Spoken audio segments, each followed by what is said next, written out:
Kemudian kita bahas mengenai tantangan revolusi industri.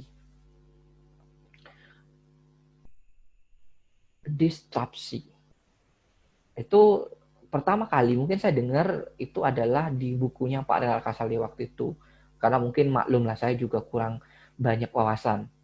Mungkin teman-teman bisa menggali disrupsi itu dari apa sih. Tapi ketika saya mendalami lagi, disrupsi itu sebenarnya sudah muncul jauh sebelum buku itu diterbitkan. Tentang bagaimana perubahan mendorong berbagai hal di kehidupan kita berubah juga. Di sana juga kita akan memahami ketika perubahan terjadi, orang tuh punya dua pilihan, apakah mengikuti perubahan itu atau tetap tidak melakukan perubahan, tidak beradaptasi dengan perubahan itu. Bagi dampaknya akan dirasakan sendiri, apakah kita akan terhempas dari di perubahan itu atau tidak. Di era revolusi industri 4.0 kita mengenal berbagai istilah seperti big data, internet of things, artificial intelligence, dan berbagai istilah lain yang mungkin baru kita dengar di era ini. Kalau misalnya teman-teman ingin berpendapat, apalagi istilah yang ada di ini, mungkin teman-teman bisa nanti komen di media, di komentar nantinya, di kolom komentar, dan nanti setiap teman-teman komentar di berbagai media nantinya, bermedia YouTube, bermedia Google Classroom, itu akan ada poin keaktifannya.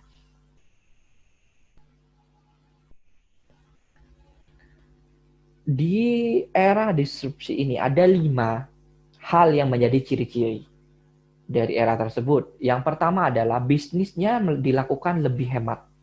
Secara biaya pasti lebih hemat dan prosesnya lebih simpel. Contohnya, marketplace, bagaimana dia mengubah orang membeli sesuatu barang lebih mudah, lebih hemat, dan prosesnya juga cukup signifikan cepat. Kemudian yang kedua adalah peningkatan kualitas. Mungkin kita bisa melihat bagaimana Gojek mentransformasi ojek pangkalan yang awalnya terkenal mungkin pelayanan kurang baik, kemudian menjadi lebih baik. Dan sehingga setiap kalangan saat ini pun tidak ragu untuk menggunakan layanan tersebut. Yang ketiga adalah terbukanya pasar baru yang sebelumnya tertutup. Mungkin dari hal ini kita dulunya mendengar ada pembelian secara online, tapi kemudian kita muncul kan pasar baru bagaimana market ini market pasar yang menjaring berbagai orang yang ingin lebih simple, ingin sederhana melakukan pembelian, sehingga mereka muncul market baru. Kemudian yang keempat adalah produk jasa lebih mudah diakses. Jadi dengan adanya era ini, semua orang lebih mudah mengakses barang tersebut, informasi lebih cepat, orang juga lebih mudah mendapat informasi sedetil-detilnya. Kemudian yang terakhir adalah segala sesuatu menjadi serba smart, lebih menghemat waktu dan lebih akurat. Jadi tentu dengan era disrupsi ini orang lebih mendapatkan kemudahan dari layanan yang diberikan.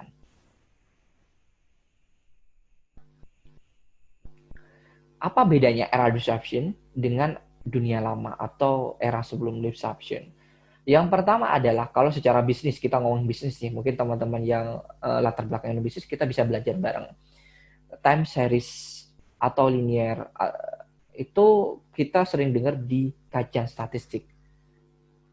Kemudian di era disruption berubah menjadi real time atau exponential. Time series ini maksudnya adalah kita melakukan analisa berdasarkan waktu ke waktu, berdasarkan runtunan waktu. Misalnya kita mau melakukan pendataan untuk tahun ini, kita harus membuat kebijakan target berapa. Itu kita akan buka rangkuman dari penjualan dari tahun ke tahun sebelumnya, mungkin 10 tahun yang lalu. Kemudian kita ukur secara statistik dan kita bikin analisis kebijakan apa dari data yang kita udah dapatkan. Tapi di era disruption ini kita mendapatkan data real time. Jadi saat ini juga kita terekam, kita bisa ngelihat, wah saat ini berapa orang yang udah membeli di detik ini? Karena teknologi yang mendukung, sehingga kita mampu melakukan keputusan yang lebih cepat dan lebih tepat melalui data yang sekarang juga ada. Jadi kalau yang lama kita nggak kan mungkin punya data sekarang, kita harus melakukan peramalan untuk mengetahui kondisi saat ini, tapi di real time, di era disrupsi ini, kita mengenal real time. Jadi detik ini kita udah tahu berapa jumlah penjual yang kita lakukan.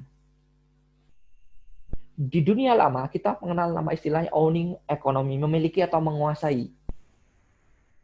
Artinya dulu ketika kita ingin melakukan bisnis di bidang transportasi, kita akan berpikir bagaimana kita mendapatkan uang atau pendanaan untuk membeli mobil, misalnya kita mau bikin jasa taksi, kita harus memiliki garasi, kita memiliki aset tanah.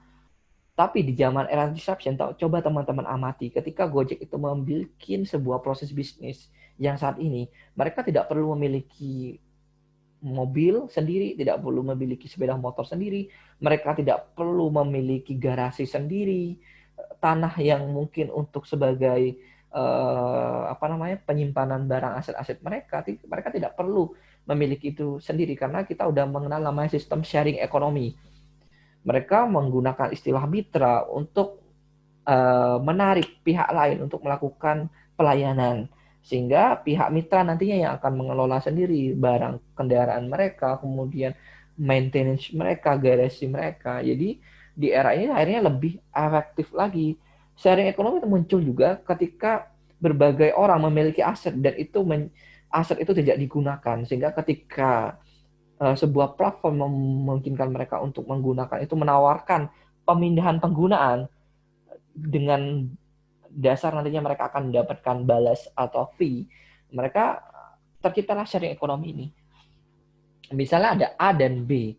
B memerlukan tempat penginapan, sedangkan A memiliki properti yang tidak dihuni, sehingga si A nantinya akan menggunakan itu untuk memberikan pelayanan.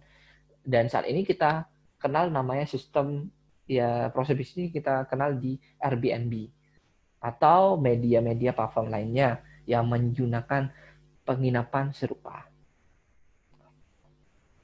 Kalau dulu kalau dulu kita mengenal namanya on the line economy atau menunggu antrian. Di era disruption kita mengenal namanya istilah on demand economy. Artinya apa? Bisa jadi di sebelum era disrupsi itu kita masih, ketika kita mendeliver sebuah pelayanan, kita akan ada masa batas kapasitas. Sehingga orang yang ketika sudah mencapai batas kapasitas itu, orang akan menunggu sampai siap pelayanan itu dilakukan. Tapi di era disrupsi ini, kita udah mengenal namanya on demand economy. Jadi ketika kita butuhkan, itu udah tersedia kapanpun itu. Karena memang kita nggak memilih sendiri sistem proses bisnis kita melibatkan banyak pihak. Ya sama, ini berkaitan dengan nomor 4, supply demand tunggal. Kalau dulu kita masih fokus di demandnya, suppliernya masih sama, tapi ketika kita di disruption, jejaringnya akan lebih luas lagi, suppliernya lebih banyak lagi. Kalau saya tanya ke teman-teman, suppliernya di Airbnb siapa? Atau suppliernya di booking.com itu siapa? Ya orang yang menyediakan layanan itu suppliernya. Jadi mereka kan tidak melakukan pelayanan sendiri. Jadi kalau misalnya Airbnb adalah pemilik atau ownernya si properties itu yang di supply. Jadi mereka kan punya banyak, sehingga mereka bisa mendapatkan layanan itu lebih cepat. Kapanpun mereka akan mendapatkan lebih banyak pilihan atau gampang tersedia nantinya. Itu yang nomor 4, supply demand tunggal sama jejaring masih berkaitan dengan nomor 3. Kemudian di nomor 5 itu di dunia lama kita udah kenal siapa kompetitor kita, karena orang yang bergerak di bisnis yang sama itu ya kompetitor kita. Tapi ketika kita kenalin di era disruption, kita semakin nggak jelas kompetitor kita siapa sih, karena berbagai perusahaan udah melakukan diversifikasi atau melakukan bisnis yang berbagai macam bisnis dilakukan mereka. Misalnya kita ngomongin tentang Gojek nih yang punya banyak ini bisnis dari transportasi, kemudian keuangan juga ada, kemudian juga ada di bidang apa namanya pelayanan-pelayanan lain itu dari transportasi, dari jasa kesehatan, konsultasi kesehatan itu udah ada dan berbagai banyak. Teman-teman bisa cek deh. Saya juga pusing juga akhirnya. Di dengan berbagai kompetitor itu, teman-teman bisa lihat nih ketika era disrupsi ini orang itu bisa melakukan bisnis dengan berbagai bidang. Dia nggak perlu masuk di satu bidang, tapi mereka masuk di berbagai bidang.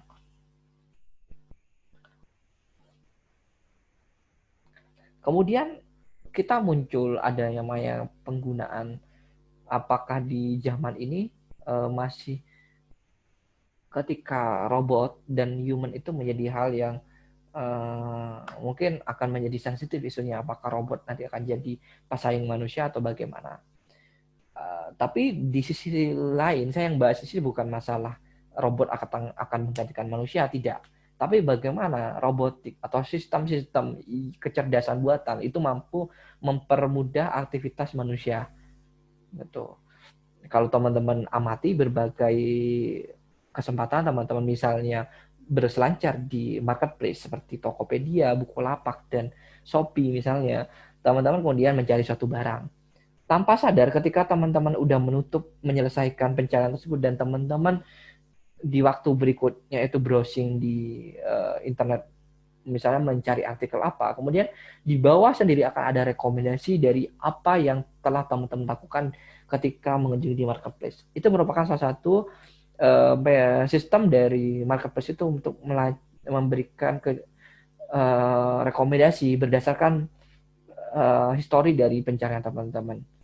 Dan itu adalah salah satu kecerdasan buatannya dibikin oleh sistem marketplace tersebut.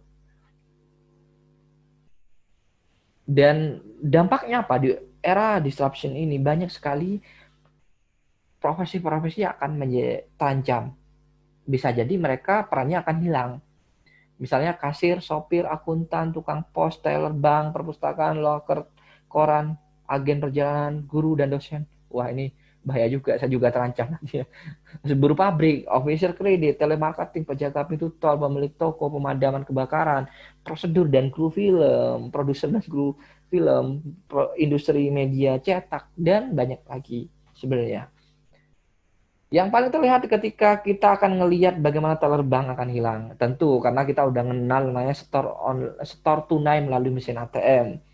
Itu kita udah banyak ditemukan. Lama-lama semakin efisiennya kita akan menemukan mesin-mesin baru yang lebih mampu mengakomodasi peran teller bank.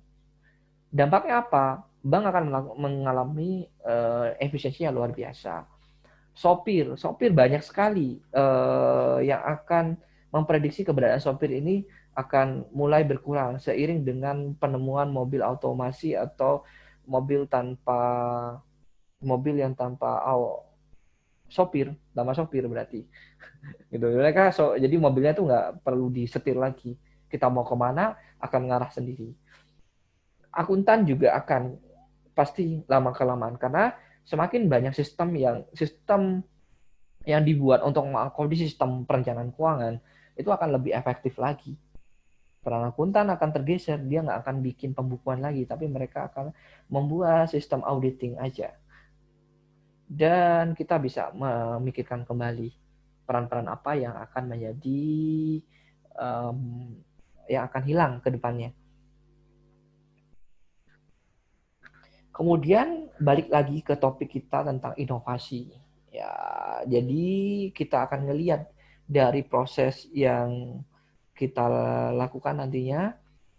Tapi kita balikin lagi yang tadi kita bahas tentang industri bagaimana perubahan begitu cepat. Akhirnya kita mau nggak mau harus berinovasi. Berinovasi itu adalah kita akan melakukan sesuatu cara yang baru, menghasilkan produk yang baru, menghasilkan metode kerja yang baru, pemikiran yang baru dalam melihat sebuah perubahan itu.